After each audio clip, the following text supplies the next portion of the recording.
Assalamualaikum warahmatullahi wabarakatuh.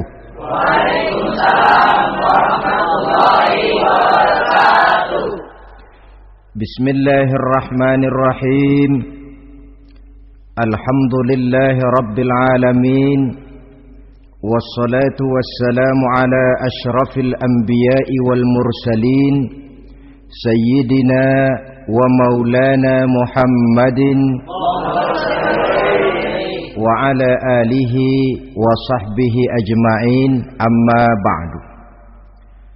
Saudara-saudara hadirin, ma'asyiral muslimin rahimakumullah. Salah satu dari rukun iman yang 6 mengajarkan kepada kita untuk beriman dengan adanya hari akhirat. Hari yang dimulai dengan kehancuran alam ini, yang dalam istilah kerennya disebut the last day of the world, di mana air laut tumpah ke darat, planet-planet bertabrakan, gunung meletus, bumi gempa, lalu semua yang bernama hidup mati. Terjadilah kebangkitan setelah mati itu dalam kehidupan yang disebut kehidupan akhirat. Pada kehidupan akhirat itu Allah jelaskan dalam surah Abasa ayat 34, Yauma yafirrul mar'u min akhihi wa ummihi wa abihi wa sahibatihi wa banihi likulli imri'in minhum yauma idzin sya'nun yughnih. Hari di mana setiap orang akan lari dari saudaranya, dari ibunya dan bapaknya, dari istrinya dan anak-anaknya. Setiap orang pada hari itu disibukkan oleh persoalannya sendiri-sendiri. Sehingga sangat boleh jadi hari itu orang tua tidak lagi sempat memikirkan anaknya. Seorang suami tidak lagi sempat memikirkan istrinya. Seorang teman pun tidak akan sempat memikirkan teman. Tiap orang sibuk dengan persoalannya sendiri-sendiri untuk mempertanggungjawabkan kegiatan hidupnya ketika di dunia ini. Dalam keadaan semacam itu, di mana orang disibukkan dengan persoalannya masing-masing, ada 7 golongan manusia yang mereka tenang-tenang saja. Orang lain bingung, mereka kalem. Orang lain kepanasan, mereka mendapat keteduhan. Siapa mereka? Inilah yang akan kita jadikan pembicaraan pada pertemuan kita kali ini.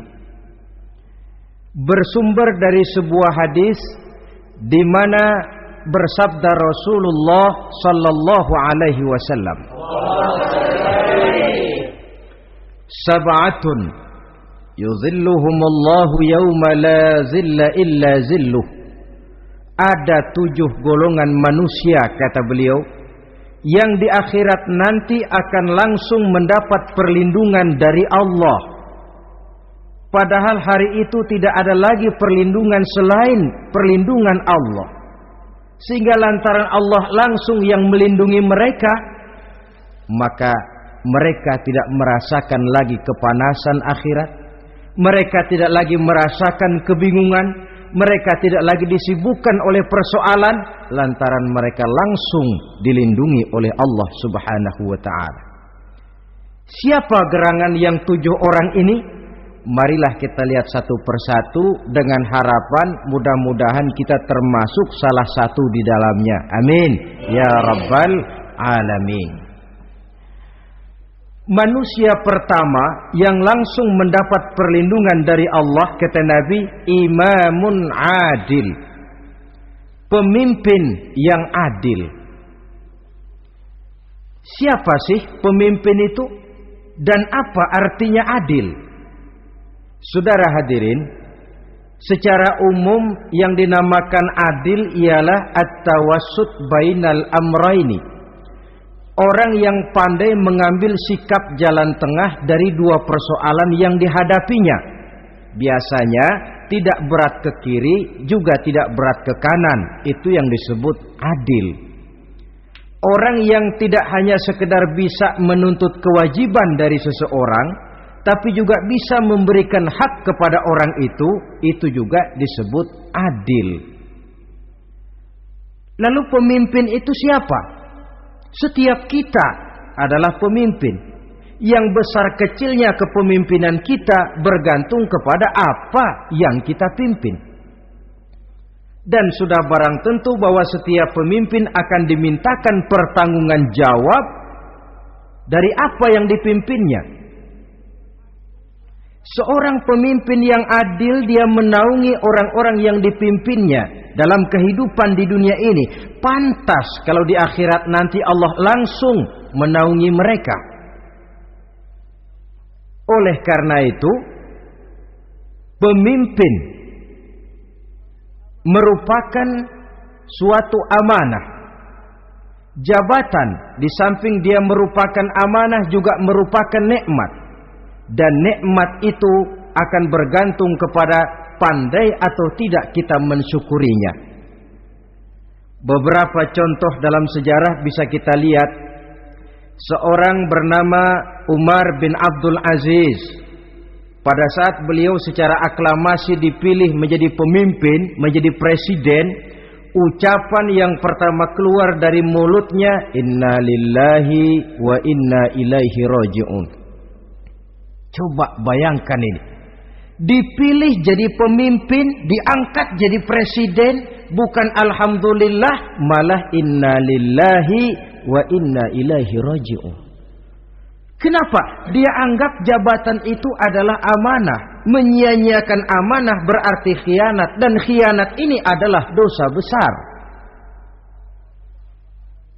Pantaslah kalau Allah Subhanahu wa taala memperingatkan, nikmat bisa saja berubah menjadi azab kalau kita tidak pandai mensyukurinya. La in syakartum la azidannakum wa la in kafartum inna azabi lasyadid. Kalau kamu pandai bersyukur, aku tambah nikmatku. Tapi kalau kamu tidak pandai bersyukur, kamu ingkar, kamu lupakan nikmat Allah, awas, azabku amat pedih, kata Allah.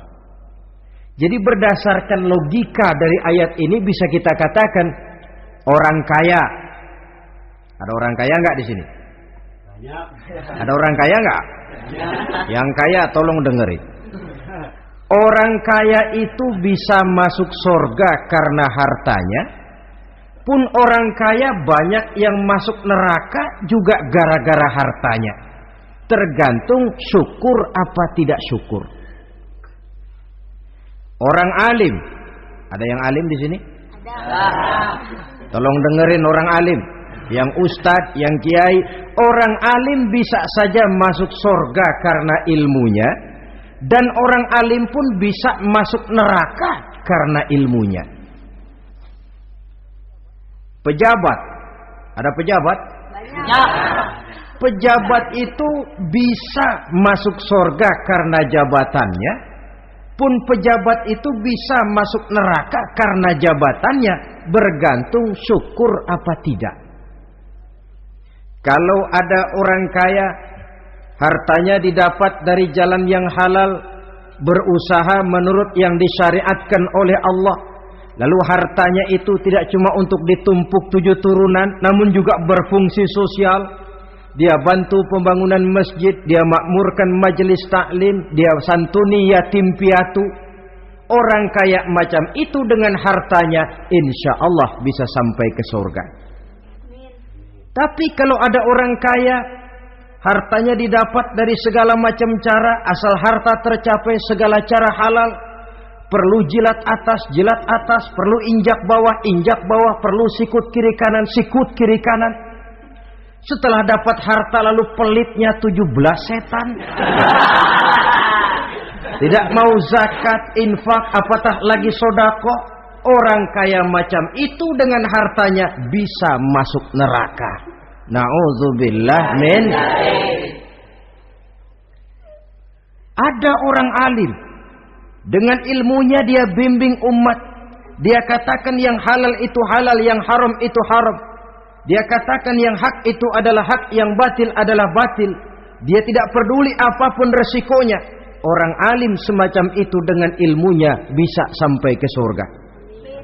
Tapi kalau ada orang alim, dengan ilmunya dia malah membodoh-bodohi orang yang memang sudah bodoh. Yang halal dibilang haram, yang haram dibikin remeng-remeng. Menjadi penjilat kesana kemari. Orang alim semacam itu bisa masuk neraka karena ilmunya. Begitu juga pejabat, pemimpin. Kalau dengan jabatannya sebagai pemimpin dia berlaku adil, menaungi rakyatnya. Orang besar salah dihukum, orang kecil salah juga dihukum. Tidak hanya pandai menuntut kewajiban, tapi juga pandai memberikan hak. Pemimpin yang adil semacam ini mensyukuri nikmatnya jabatannya, dia bisa sampai ke surga karena jabatannya. Tapi kalau dengan jabatannya dia berlaku sewenang-wenang, yang besar salah didiamkan, yang kecil salah segera ditegakkan hukum, hanya pandai menuntut kewajiban dari rakyatnya tapi tidak pandai memberikan hak, maka pemimpin semacam ini lantaran tidak pandai mensyukuri nikmat, bisa saja nikmat itu berubah menjadi azab. Oleh karena itu saudara-saudara, pemimpin menaungi rakyat, pantas kalau di akhirat nanti Allah langsung menaungi beliau. Siapa pemimpin? Tiap kita.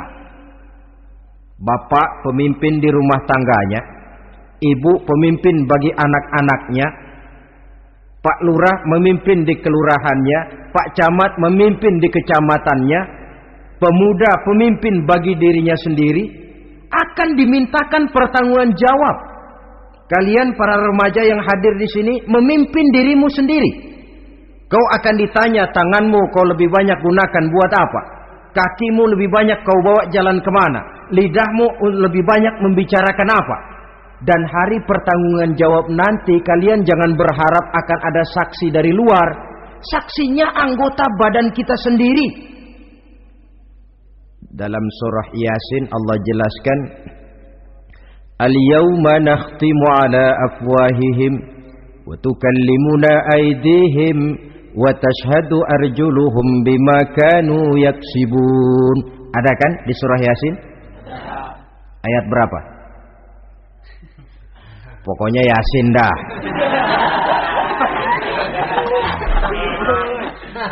Daripada repot-repot, pokoknya Yasin gitu aja biar urusan lancar. Al-yawma nakhtimu ala afwahihim. Pada hari itu kami kunci mulut mereka. Jadi tidak pandai lagi mulut ini bicara.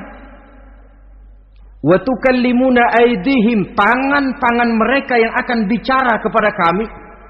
Wa tashhadu arjuluhum, kaki mereka akan memberikan kesaksian bima kanu yaksibun, terhadap apa saja yang telah pernah mereka lakukan dalam kehidupan di dunia ini.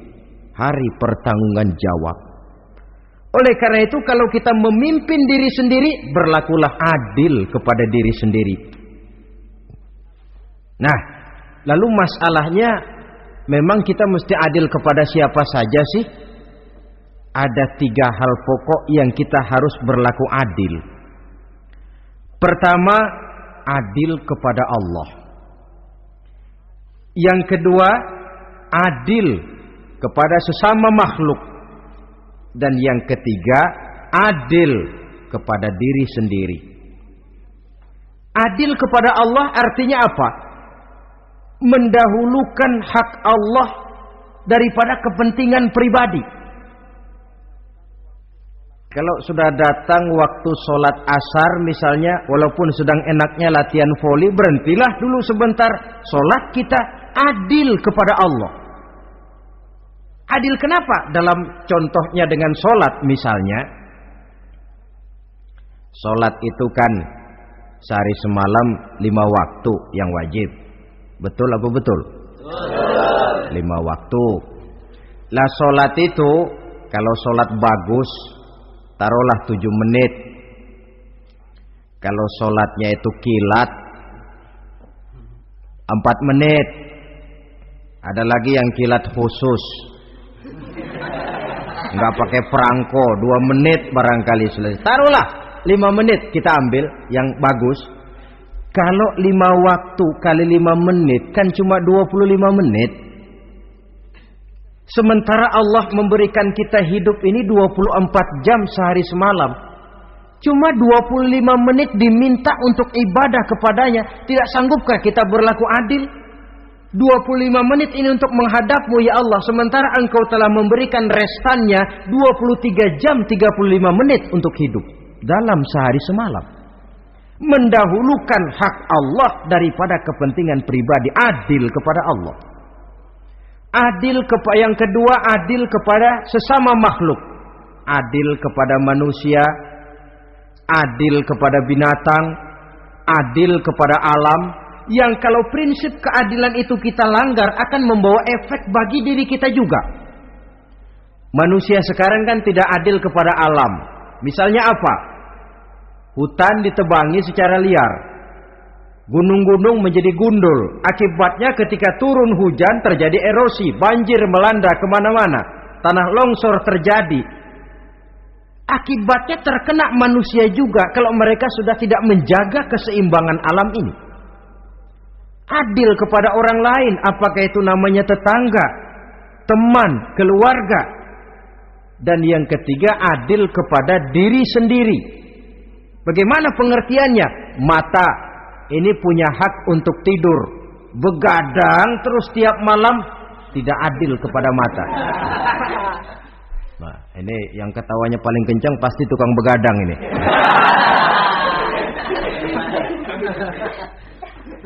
Perut ini punya hak untuk tidur. Puasa saja siang malam mengurangi hak perut. Adil kepada diri sendiri. Untuk kehidupan yang akan datang di akhirat, pasti akan kita temui. Kita yakini keberadaannya. Yang oleh karena itu, kalau kebetulan kita ini adalah pemimpin, sekurang-kurangnya pemimpin bagi diri sendiri, marilah kita berusaha menjadi pemimpin yang adil. Supaya nanti di akhirat, Allah Subhanahu wa ta'ala memberikan perlindungan langsung kepada kita. Amin ya rabbal alamin. Ini yang pertama. Lalu yang kedua, orang yang akan langsung mendapat perlindungan dari Allah, syab nasha'a fi ibadatillah.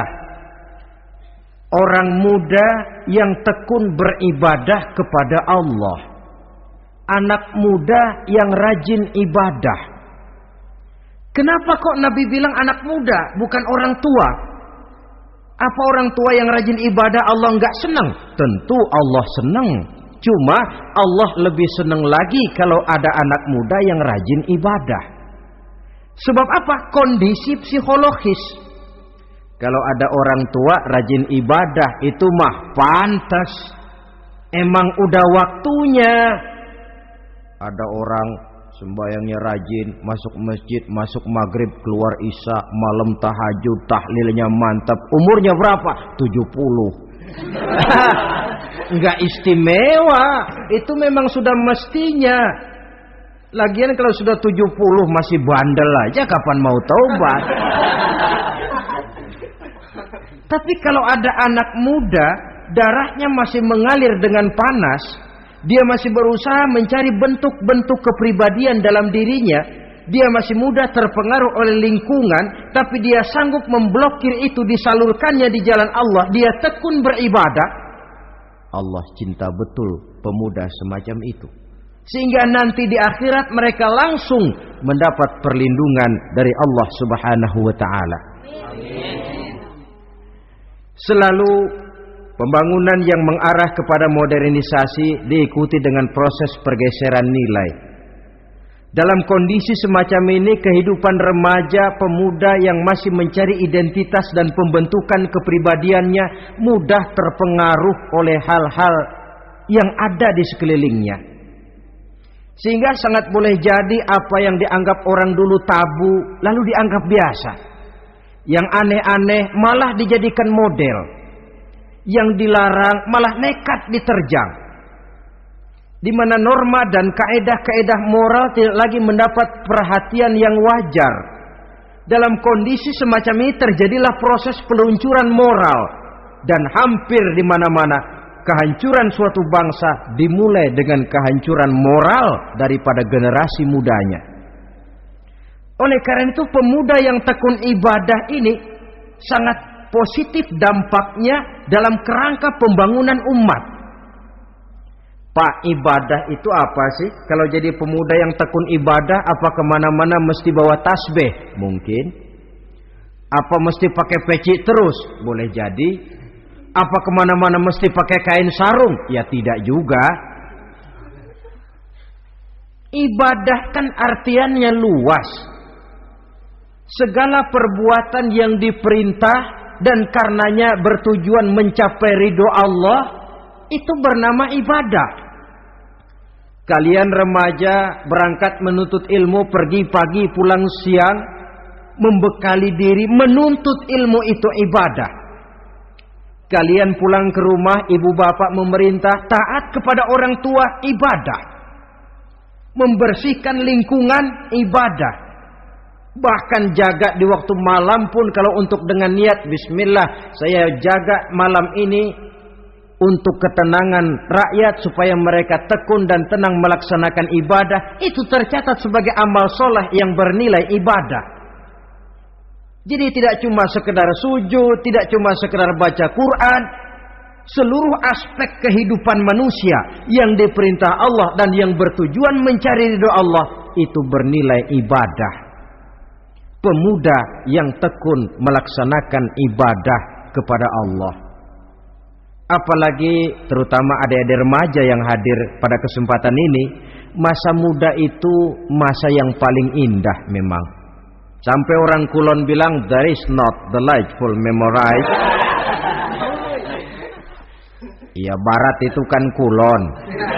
Saya lebih senang pakai orang Kulon saja. There is not delightful memorize and then the youth moment. Bahwa tidak ada masa yang lebih indah selain masa muda. Tapi masa muda yang katanya indah itu sebentar. Sebentar sekali. Kalau kita tidak pandai memanfaatkannya dengan sebaik-baiknya, boleh jadi dia akan hilang tanpa sesuatu yang ada artinya buat hari depan. Dan hari depan itu sebagian besar ditentukan oleh masa muda sekarang ini. Karena itu kepada yang muda saya berpesan, pergunakanlah masa muda itu dalam ketekunan beribadah kepada Allah. Ibadah dalam artian yang seluas-luasnya. Jangan seperti pepatah orang itu. Kelapa muda katanya kupas-kupasin, kelapa tua tinggal batoknya. Selagi muda puas-puasin, udah tua tinggal bongkoknya. Iyalah, kalau dipuas-puasin dalam arti yang positif, boleh. Mumpung masih muda, puas-puasin nuntut ilmu. Mumpung masih muda, puas-puasin ibadah. Mumpung masih muda, puas-puasin berbakti kepada kedua orang tua. Puas-puasin dalam artian yang positif, tentu saja bagus. Tapi kalau puas-puasin dalam arti menghambur umur untuk sesuatu yang mubazir, bergadang di pinggir-pinggir jalan, lalu mulai berkenalan dengan morfin, narkotik, ganja, terperangkap oleh budaya-budaya modern yang menyesatkan, terpancing oleh model-model baru yang kelihatannya menarik tapi sebenarnya tidak bermanfaat, entah pada akhirnya akan mendatangkan penyesalan kepada kita saja. Coba, belakangan ini saya dengar di Jakarta akan ada satu festival yang disebut Festival Ngeceng.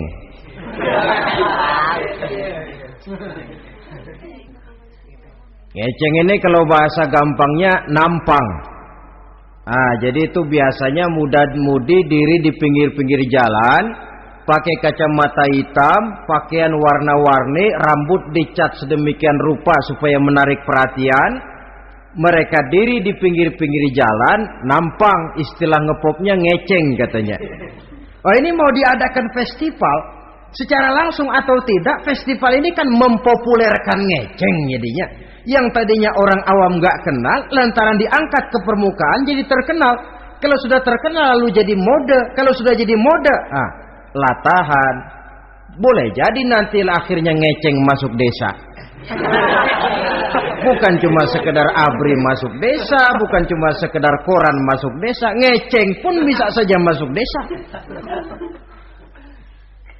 Banyak saluran-saluran positif yang sesuai dengan kreativitas jiwa remaja, ketimbang mengadakan sesuatu yang tidak ada manfaatnya, ketimbang menghabiskan umur untuk sesuatu urusan yang mubazir.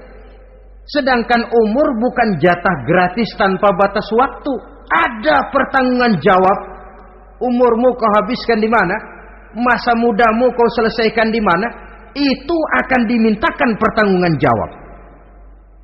Nah, pemuda yang tekun ibadah kepada Allah, dampak positifnya apa? Dia punya sandaran vertikal kepada Allah. Jiwanya besar, jiwanya mandiri. Dan ini yang kita perlukan. Pemuda yang siap jadi pelopor, bukan pengekor. Pemuda yang sanggup mandiri dan bukan membanggakan keturunan leluhurnya. Kata pepatah, wa khairun nasi dzu syarafin qadimin aqama li nafsihi syarafan jadida wa syarrun nasi dzu khumulin idza fakhartahum zakarul jaduda. Generasi yang baik adalah generasi yang punya kejayaan masa lalu, dan buat mereka sendiri mereka mampu mendirikan kejayaan yang baru. Artinya nenek moyangnya memang orang-orang terhormat, tapi dia mampu mandiri mendirikan kehormatan itu bagi pribadinya. Sebaliknya, generasi yang paling jelek adalah generasi pemalas, yang kalau orang lain kelihatan lebih hebat, dia sebut-sebut nenek moyangnya. Lu sih belum apa-apa, bapak gua dong. Bapak gua katanya. Lu sih belum apa-apa, om saya dong. Tante saya dong. Kerjanya cuma membangga-banggakan leluhur. Dia sendiri tidak ada apa-apanya. Ini generasi yang paling jelek. Kalau orang kelihatan lebih hebat, dia sebut leluhurnya. Sementara dia sendiri nol nilainya, tanpa ditunjang oleh fasilitas leluhurnya. Pasukan pemuda mandiri macam ini yang kita perlu. Bukan sekedar pasukan pemuda oke bos, kulunuwun, yes sir, yes man, kumaha juragan wae.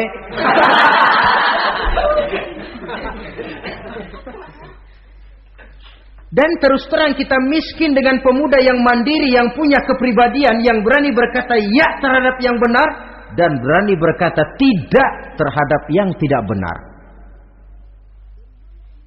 Dari mana ini didapat? Sandaran vertikal dalam bentuk ibadah kepada Allah akan memantapkan jiwa, membersihkan hati, sehingga dia akan berfungsi seperti radar. Sandaran vertikalnya cuma kepada Allah. Inilah dampak positifnya. Karena itu tentu saja kita berharap sekurang-kurangnya pemuda-pemudi yang hadir pada kesempatan ini menjadilah pemuda-pemudi yang tekun beribadah kepada Allah. Amin. Amin. Nah, baiklah ya. Itu tadi yang kedua. Kita lanjutkan sekarang yang ketiga. Orang yang akan langsung mendapat perlindungan dari Allah. Kata Nabi, rajulun qalbuhu mu'allakun bil masjidi.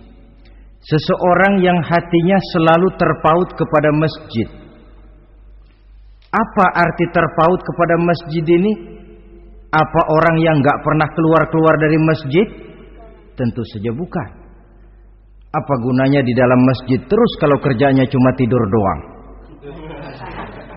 Maksud terpaut kepada masjid ini, hatinya selalu berpikir bagaimana memakmurkan masjid.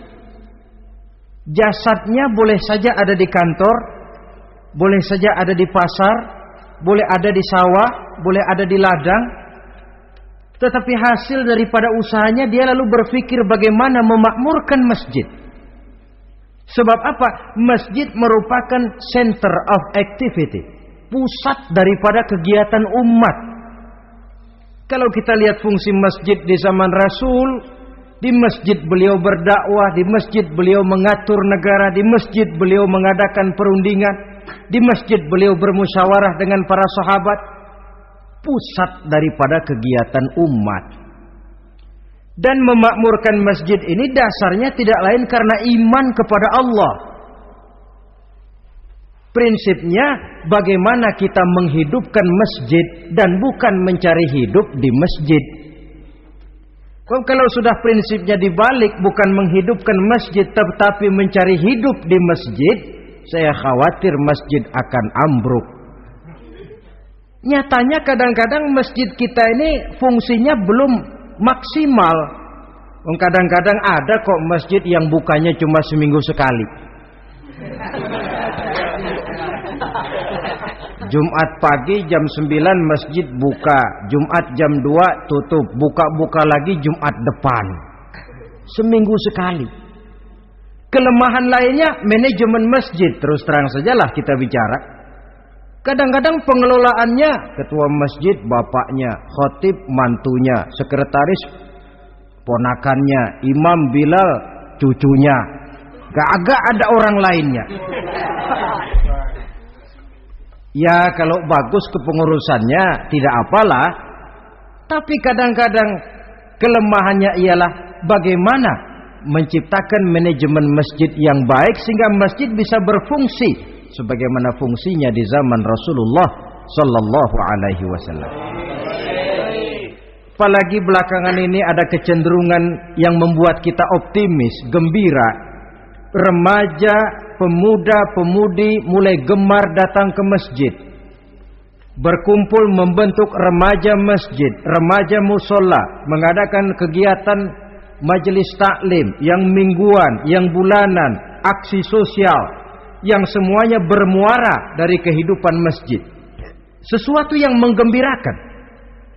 Dan sudah sepatutnya para pengelola masjid membuka pintu untuk bisa mengatur masjid menurut manajemen yang diharapkan oleh umat.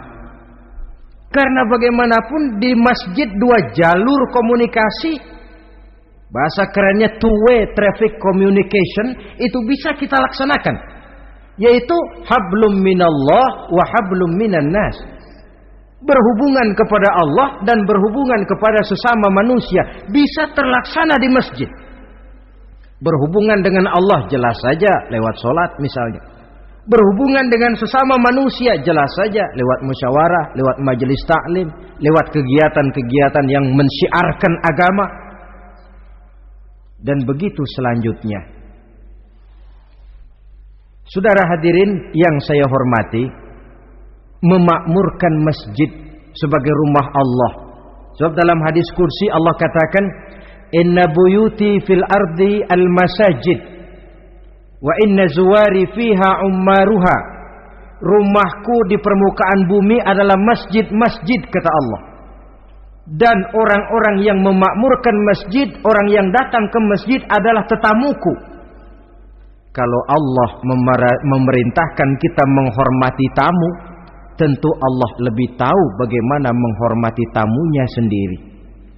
Allah mengajarkan kita, hormatilah tamumu.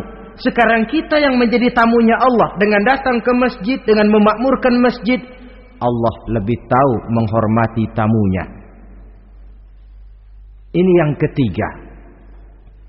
Yang keempat, hadirin, orang yang langsung mendapat perlindungan dari Allah itu rajulani tahabba fillahi ijtama'a alaihi wa tafarraqa alaihi. 2 orang yang menjalin persaudaraan, yang bertemu dan berpisah karena Allah, bersaudara karena Allah. Bukan karena orang punya pangkat tinggi lalu kita temani, bukan karena orang kaya lalu kita dekati, tetapi karena Allah. Kau di jalan Allah, mari kau saudara saya. Kau keluar dari jalan Allah, maaf sajalah, bawalah dirimu sendiri, saya akan membawa diri saya. Lebih baik sendiri daripada berteman jahat. Berdua memang lebih baik daripada sendiri, tapi sendiri lebih baik daripada berteman jahat. Maksudnya apa ini? Sederhana. dalam benci, sederhana dalam cinta. Ukurannya Allah. Al-Quran mengisyaratkan, wa asa an tuhibbu syai'an wa huwa syarrul lakum, wa asa an takrahu syai'an wa huwa khairul lakum. Sangat boleh jadi, kata Allah, kamu menyenangi sesuatu padahal akibatnya tidak baik bagi kamu. Dan sangat boleh jadi kamu membenci sesuatu padahal akibatnya baik bagi kamu. Nah, mari kita lihat. Kalau orang bersaudara cuma karena temannya itu punya pangkat tinggi, saya yakin kalau temannya pensiun, persaudaraannya akan selesai sampai di situ. Kalau kita mencari teman cuma karena dia kaya, satu saat dia jatuh bangkrut, jatuh miskin, persaudaraan akan selesai sampai di situ. Tapi kalau karena Allah yang bisa memisahkan kita apabila orang sudah keluar dari jalur yang diridhoi oleh Allah Subhanahu wa taala. Oleh karena itu, kepada semua hadirin, mari menjalin persaudaraan dalam bentuk ideal yang diajarkan oleh Islam, nilai persaudaraan yang diikat oleh akidah. Kalaupun harus benci, bencilah sederhana, tidak habis-habisan ngebenci orang. Kalaupun harus cinta, cintalah sederhana. Boleh jadi yang hari ini kita benci bukan main, besok kita senangi. Mungkin yang hari ini kita cintai mati-matian, besok sudah berubah menjadi yang kita benci. Sederhana saja, tidak usah berlebih-lebihan. Kalau nilai persaudaraan yang diajarkan ini bisa kita wujudkan, persaudaraan yang diikat dengan nilai akidah, maka dari persaudaraan semacam itu insya Allah kita bisa berbuat banyak untuk kepentingan diri, keluarga, masyarakat kita pada umumnya. Ini kelompok yang keempat.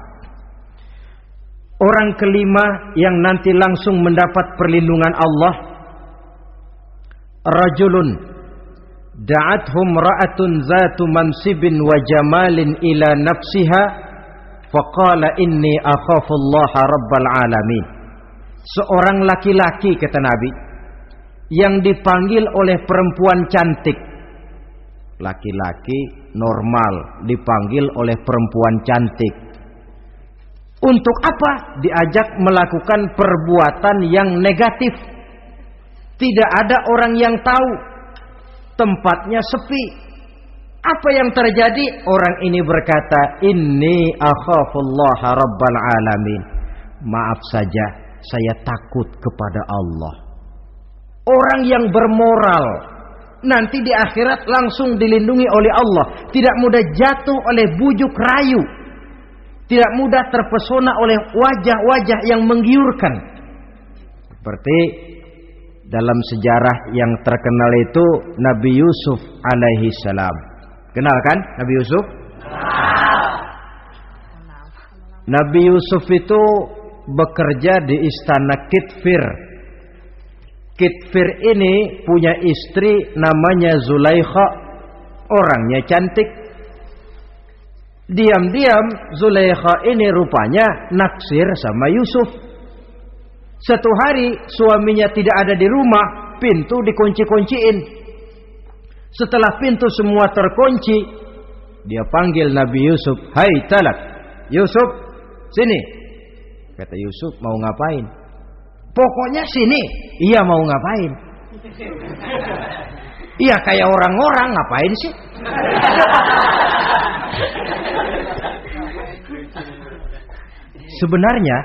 Sebenarnya ini Zulaikha senang kepada Yusuf, Yusuf pun demikian. Walaqad hammat bihi wa hamma biha. Zulaikha menyenangi Yusuf, Yusuf pun menyenangi Zulaikha. Tapi apa? Walaula an ra'a burhana rabbih.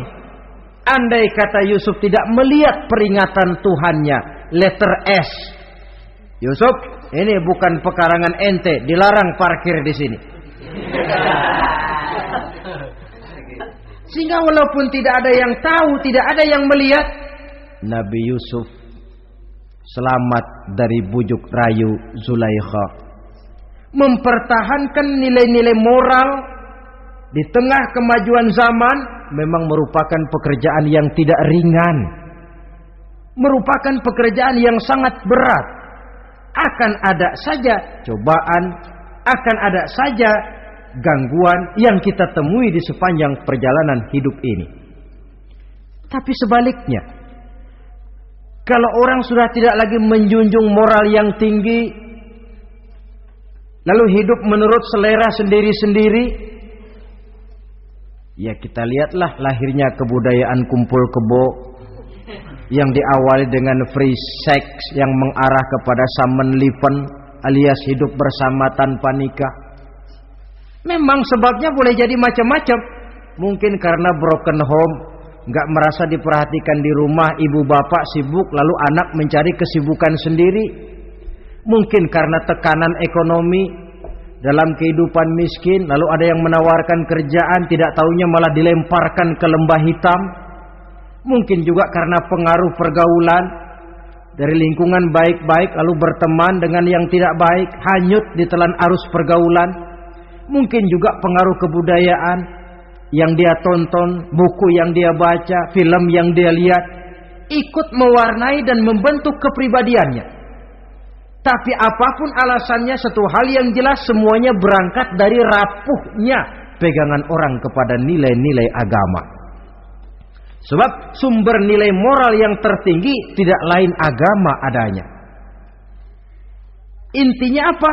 Intinya tidak lain orang yang beragama itu meyakini bahwa kemanapun dia pergi, dimanapun dia berada, Allah selalu melihat yang dia lakukan. An ta'budallaha ka'annaka tarahu fa illam takun tarahu fa innahu yaraka. Begitu yang kita pelajari dalam ihsan. Engkau beribadah kepada Allah seolah-olah kau lihat Allah. Kalaupun Allah tidak kau lihat, yakinlah Allah melihatmu. Jadi kalau saya sendiri, yang kedua itu Allah. Dibujuk rayu oleh cewek cakep, ayo dah bang, gak ada orang, kita cuma berdua. Dia bilang enggak, kita enggak berdua, bertiga. Berdua bang, bertiga. Yang ketiga siapa? Lu, gue, Allah, tiga.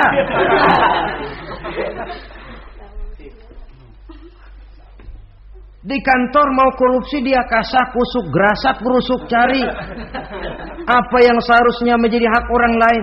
Tidak ada yang lihat, tapi dia tidak sendiri. Saya berdua. Yang kedua, Allah. Merasakan kehadiran Allah dekat dalam hidup. Nilai moral semacam ini menyelamatkan masyarakat. Pantas kalau orang semacam ini di akhirat nanti langsung mendapat perlindungan dari Allah Subhanahu wa taala. Karena itu terutama adik-adik remaja yang hadir, sebenarnya yang paling mahal dalam hidupmu adalah harga dirimu. Kalau itu sudah terjual dan tergadai, apalagi yang bisa kau banggakan dalam hidup ini? Titel yang berenteng barangkali, harta yang banyak, mobil yang serba berkilat barangkali. Tidak akan banyak manfaatnya kalau sudah dimulai dengan kehancuran daripada harga diri. Tidak ada yang lebih mahal daripada harga diri. Jagalah itu baik-baik. Pelihara nilai-nilai moral. Makin pandai kau jaga diri, insya Allah makin mahal hargamu. Dalam pandangan manusia, lebih-lebih juga dalam pandangan Allah. Pantas kalau pepatah bilang, innamal umamul akhlaqu ma baqiyat, fa in zahabathumu akhlaquhum zahabu. Suatu bangsa akan tegak kalau dia masih punya nilai moral. Bila hancur moral itu, hancur jugalah ketegakan daripada bangsa itu sendiri. Ini yang kelima. Yang keenam, masih dua lagi. Orang keenam yang nanti akan langsung mendapat perlindungan dari Allah, rajulun zakarallaha khalian fafadat ainahu. Seseorang yang mengingat Allah dalam kesunyian, lalu berlinang air matanya. Tengah malam dia bangun, bertahajud dia kepada Allah. Gemersik tikar tersentuh tangan, laksana lambaian tangan malaikat maut nak datang merenggut nyawa. Terbayang segala dosa dan kesalahan, tergambar semua kekeliruan yang dilakukan dalam hidup. Lalu air mata pun tanpa terasa berurai membasahi pipi. Orang yang mengingat Allah dalam kesunyian. Saudara, tidak ada orangnya itu yang tidak punya dosa.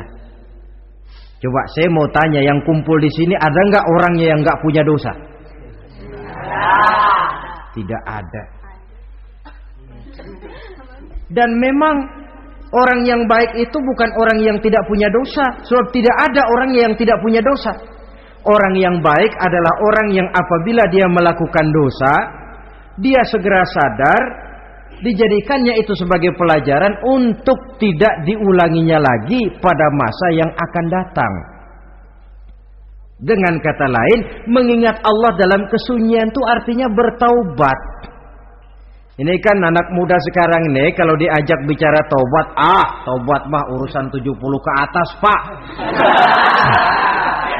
Kita ini masih lama. Padahal masalah taubat bukan masalah tua. Masalah taubat adalah masalah dosa, dan masalah dosa adalah masalah manusia sejak dia akil balik sampai dengan kehidupannya yang sekarang.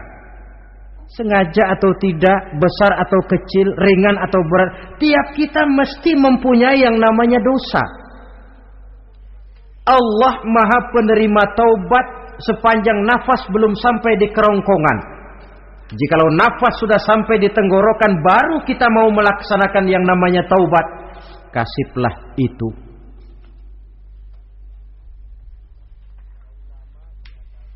Para ulama mengatakan, la saghair ma'al istimrar wala kabair ma'al istighfar. Tidak ada dosa kecil kalau ditumpuk terus, dan tidak ada dosa besar kalau diikuti dengan istighfar, permohonan ampun kepada Allah. Jadi jangan menganggap ini dosa kecil, ini dosa kecil, ditumpuk-tumpuk lah jadi gede juga. Tidak ada dosa yang kecil kalau dikerjakan terus-menerus, dan tidak ada dosa yang besar kalau diiringi dengan istighfar. Dalam kehidupan ini apabila dosa sudah bertumpuk, maksiat merajalela, munkarat menjadi jadi, Allah tidak akan segan-segan menurunkan azab. Azabnya itu bisa dalam bentuk bencana alam, banjir namanya, kebakaran merajalela namanya, gempa bumi namanya, bendungan pecah namanya, reaktor atom bocor namanya. Namanya boleh jadi macam-macam. Sebab apa? Al-Quran memberikan jaminan, wa ma kana Allahu liyu'adzibahum wa hum yastaghfirun. Allah tidak akan menurunkan azab selama di tengah masyarakat manusia masih banyak orang yang istighfar kepada Allah. Jadi hakikatnya kita ini berhutang jasa kepada orang yang rajin sujud, rajin mohon ampun kepada Allah. Lantaran mereka barangkali azab tidak diturunkan oleh Allah kalau melihat banyaknya sudah munkarat dan maksiat. Mengingat Allah dalam kesunyian, tengah malam, waktu yang mustajabah, terutama sepertiga malam yang akhir, situasinya lain. Gak percaya boleh coba lah, nyoba kan gak bayar. Coba kalian bangun tengah malam, tahajud, kalian akan menemukan satu suasana yang lain daripada misalnya kalau kalian sembahyang zuhur tengah hari panas terik di tengah banyak orang. Hati bergetar. Segala kekeliruan yang pernah kita kerjakan lalu terbayang, dan air mata tanpa terasa, tanpa diundang bahkan berurai membasahi pipi. Ya Allah, alangkah nikmatnya suasana macam itu, menciptakan perasaan dekat dengan Allah, terwujud kedamaian batin. Dan ini yang banyak dicari orang sekarang, yang kadang-kadang karena terlalu ingin mencari kedamaian lalu keliru jalan. Yang bertapa di gua-gua katanya nyepi dari kehidupan manusia, memencilkan diri dengan cara-cara yang mereka atur sendiri. Tidak macam itu. Quran punya resep. Ala inna bi dzikrillahi tatmainnul qulub. Ketahuilah dengan banyak mengingat Allah, hati menjadi tenang, jiwa menjadi lapang, pikiran menjadi damai. Ini resep Islam untuk mencapai ketenangan jiwa. Mengingat Allah dalam kesunyian. Saudara hadirin yang saya hormati, ini aspek daripada ibadah. Jadi dengan kata lain, masalah mengingat Allah dalam kesunyian, mengingat dosa bukan urusan orang tua, tapi masalah manusia. Siapapun adanya, sejak dia akil balik, mesti entah kecil besar, entah sedikit entah banyak, ada kesalahan yang dilakukannya. Karena itu, kalau kita masih diberikan kesempatan untuk hidup, artinya Allah masih memberikan kesempatan kepada kita untuk memperbaiki diri. Nanti kalau sudah sangkakala ditiup, alam hancur seperti yang saya jelaskan di awal tadi, sudah tidak sempat lagi, yang tinggal menyesal. Ada yang meratap lalu berkata, ya laitani kuntu turaba. Dalam Quran, aduh, andai kata kita bisa balik jadi tanah aja dah dulunya, jangan jadi orang. Kalau dulu kita tetap jadi tanah mah nggak tanggung jawab apa-apa. Dijadiin orang sekarang mesti tanggung jawab. Bagaimana ini? Bingung. Ada yang berkata, ma aghna anni maliyah halka anni sultaniyah. Ternyata harta yang saya bangga-banggakan tidak bawa manfaat hari ini. Ternyata jabatan yang pernah saya duduki malah merusak saya hari ini. Tinggal lagi penyesalan karena kelalaian memanfaatkan waktu hidup dalam kehidupan di dunia ini. Karena itu pandai-pandailah membagi orientasi. Ada saatnya kita sibuk tenggelam dalam berbagai urusan dunia, lain saat tenggelam dalam kefanaan dan kesunyian, membekali diri untuk kehidupan akhirat nanti. Sebentar meninggalkan dunia, rekes kepada Allah, mi'raj, naik menghadap Allah, supaya terwujud keseimbangan untuk mencapai fid dunya hasanah wa fil akhirati, kebahagiaan dan kebaikan di dunia maupun di akhirat nanti. Inilah golongan yang keenam, orang yang langsung mendapat perlindungan Allah, yang mengingat Allah dalam kesunyian. Yang ketujuh, yang terakhir, orang yang langsung mendapat perlindungan dari Allah di akhirat nanti, rajulun tasaddaqa bi sadaqatin fa akhfaha hatta la ta'lama shimaluhu ma tunfiqu yaminuhu. Seseorang yang bersedekah, lalu dia ikhlas dengan sedekahnya sehingga tangan kirinya tidak tahu apa yang diberikan oleh tangan kanannya. Orang yang pemurah, orang yang menyadari bahwa apapun yang dia punya dalam hidup ini cuma sekedar titipan. Fungsinya lalu seperti keran, menyimpan air tapi untuk disalurkan lagi kepada orang yang memang memerlukannya. Alangkah nikmatnya kalau Allah memberikan kepercayaan kepada kita untuk menjadi penyalur, distributor rezeki. Kalau kita ingat kemari, berpikir ke sini, kita tidak akan sayang lagi. Enak saja yang peras keringat banting tulang cari rezeki saya, sampean datang-datang mau minta. Lah, mungkin rezeki dia tapi lewat tangan kita. Satu kehormatan dari Allah kalau kita dijadikan seperti keran, menyimpan air tapi tidak untuk dirinya sendiri, disalurkannya kepada orang-orang yang memang memerlukannya. Tidak ada orang jatuh bangkrut lantaran bersikap pemurah, dan tidak ada orang jadi kaya raya lantaran dia bakhil atau pelit bin kikir alias medit.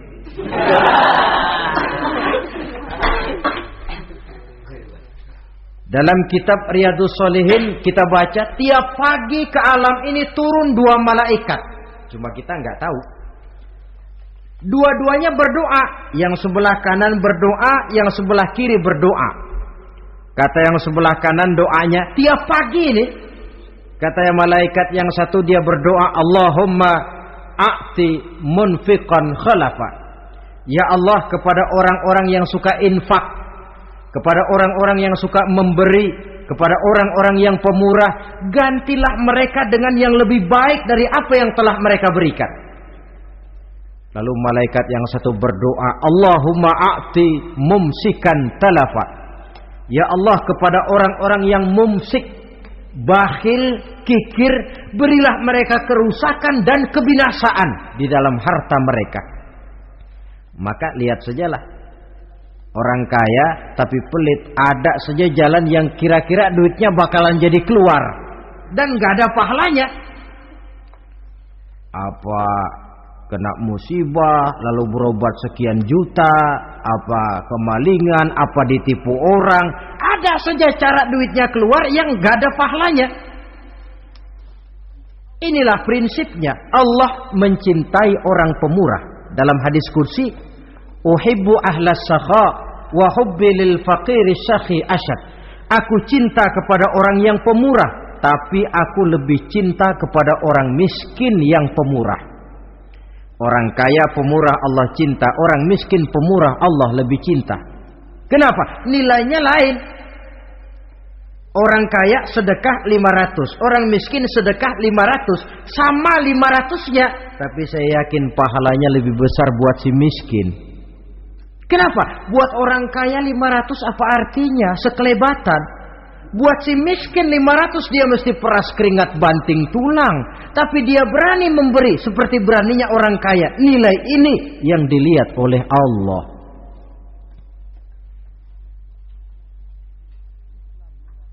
Islam mengakui hak milik pribadi, tapi harus berfungsi sosial. Di dalam harta yang kita miliki itu ada haknya masjid, ada haknya yatim, ada haknya madrasah. Dan Allah Subhanahu wa ta'ala bisa, saya katakan di awal tadi, merubah nikmat menjadi azab kalau kita tidak pandai mensyukurinya. Bersyukur kalau diberikan harta artinya mempergunakan harta itu sesuai dengan kehendak yang memberinya. Allah memberikan harta kepada kita. Apa yang Allah kehendaki? Supaya harta itu berfungsi sosial. Milik pribadi silahkan, tapi berfungsi sosial dalam kehidupan. Kita terus terang saja, umat Islam ini bukan tidak punya potensi, tapi tidak pandai menginventarisir potensi.